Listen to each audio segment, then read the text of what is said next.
Good afternoon, everybody. My name is Susan Ward. I am with the Bureau of Student Wellness at the Department of Education, and we're hoping to be one of your resources to help support you through this drastic life change due to COVID-19.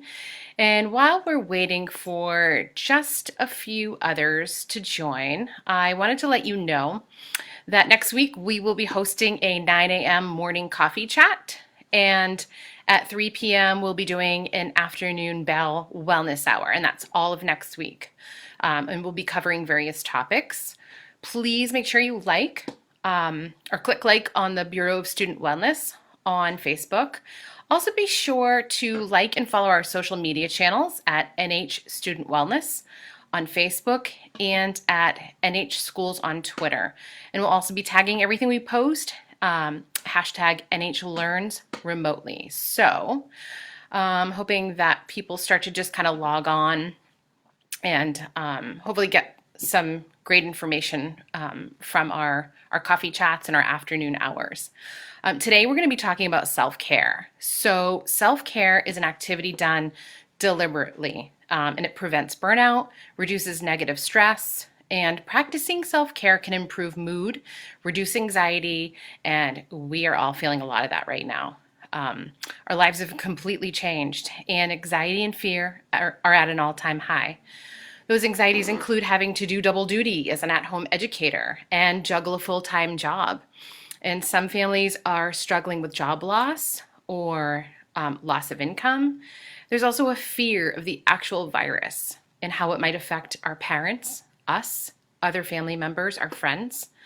And there's frustration and sadness and grief. And lots of us are suffering loss. And I don't mean like the actual loss of a person, but the loss of our normal and our routine.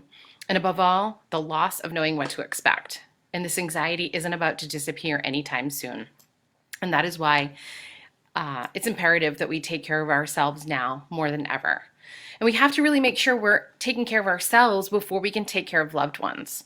Think of it like this. So when we are on an airplane about to take off, we're told if there's an emergency, take that oxygen mask and put it on ourselves first, and then assist others. This is the same concept. If we want to be there for our loved ones, we have to make sure we are taking care of ourselves first. So what does self-care look like? It could be anything that makes sense to you and helps you relieve stress. So everyone is unique, and you need to ask yourself, what makes me feel better? Can anybody right now write some examples about self-care that you use? And even if this live chat is over and you can think of something, let's get this conversation going, and you can write it at any time. We'll always see that, and other people will find things helpful. For me personally, I really love to be outside or connect with friends. So I've arranged some personal Zoom sessions for the weekend with friends and family. And self-care can be anything from walking, keeping a journal, doing yoga, taking a hot bath, watching a good movie, meditating. If you're not sure what to do, create a list of things that you enjoy and plug them into your week.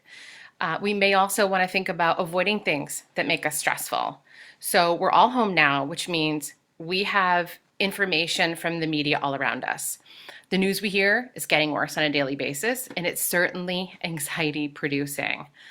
If you notice the information in the news is stressful, avoid media at certain times. Maybe avoid like COVID-19 information during the day. If possible, if you're juggling work, you're juggling kids and they're learning, maybe choose not to watch anything like that during the day, and maybe just keep that information for the morning and maybe in the evening. I know I found myself watching the news at lunchtime, and by the time it was over and I was ready to go back to work, my muscles were tight and I was a ball of stress. And I realized, you know what, I need to do myself a favor and avoid that kind of stress during that time of the day, because it wasn't helpful, and I could see that. So I made that kind of self-care choice for myself. So let's see. So a couple of people have talked about doing yoga and a walk. Absolutely. And I know there are some great resources out there as far as yoga goes. You may have friends and family that have particular maybe apps that they use or a fitness channel, and that might be able to teach you. Some people like the apps on their phone. It just really depends, and it might take you a little bit of time to find what works for you. So, another question. How do you do it with too much to do and too little time? Because now our lives are really full.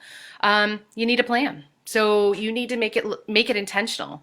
Look at your calendar for the week. Where do you have some time, even if it's for 10 minutes, where you can do something enjoyable for yourself, right? So make a list. Look at what you have that you like. If it's a small activity that you can squeeze in for 10 minutes when you know you're going to have time, put it in your calendar.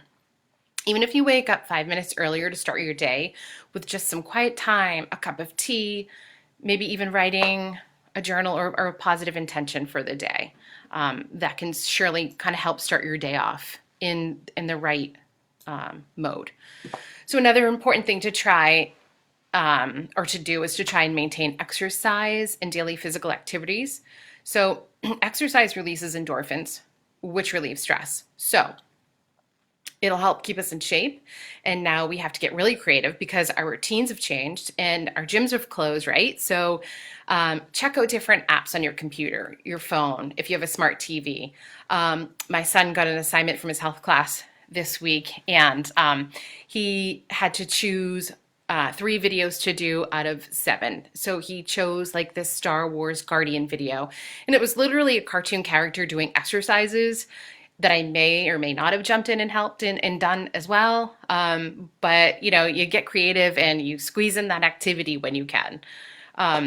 So nutrition is just important, and this is a great time to maybe try making healthy dinners with your family or children, and it's a great way to teach life skills and teaching them about a healthy diet. So sleep. Yeah, that is a tough one right now, as many of us are either not getting enough sleep, not being able to stay asleep.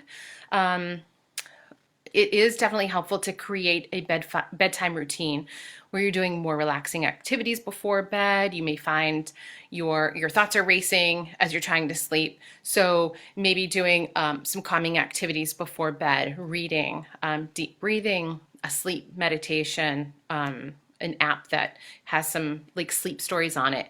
But whatever works for you, and it might take a couple tries to find what that is, but that's okay.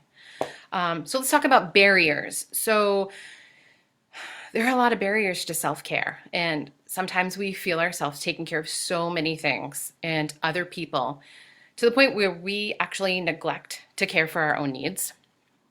I remember a time a long time ago, I was, getting my son ready for school and making sure he was showered and dressed and fed and his lunch was packed, and I'm grabbing my stuff and I'm ready to walk out the door too. And I realized I'm still in my pajamas. So we really need, sometimes we just feel like our needs are kind of small compared to others' needs, and we forget about ourselves. So and if others have greater needs, sometimes we might have a sense of guilt for taking care of our own needs.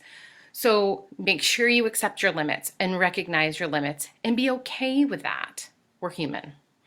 And if there's one last thing I can leave you with today, it's to be forgiving to yourself.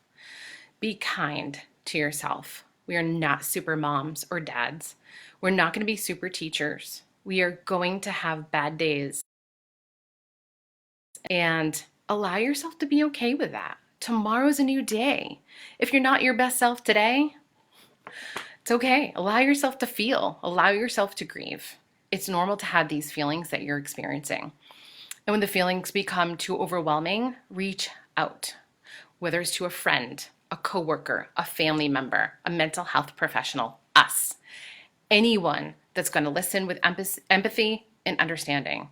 And I promise you, you're not alone in your feelings. And so I just want to say thank you for watching and for tuning in, and continue to follow us on these little chats that we're having. Stay tuned for more information on the site. We'll be giving and providing information that's hopefully helpful to you. We'll be live each weekday, morning at 9 and in the afternoon at 3, like I mentioned before. So remember to like or click like on the Bureau of Student Wellness on Facebook Be sure to like and follow our social media channels at NH Student Wellness on Facebook and at NH Schools on Twitter. We're tagging everything hashtag NH Learns Remotely, and definitely make sure to take some time this weekend to take care of you.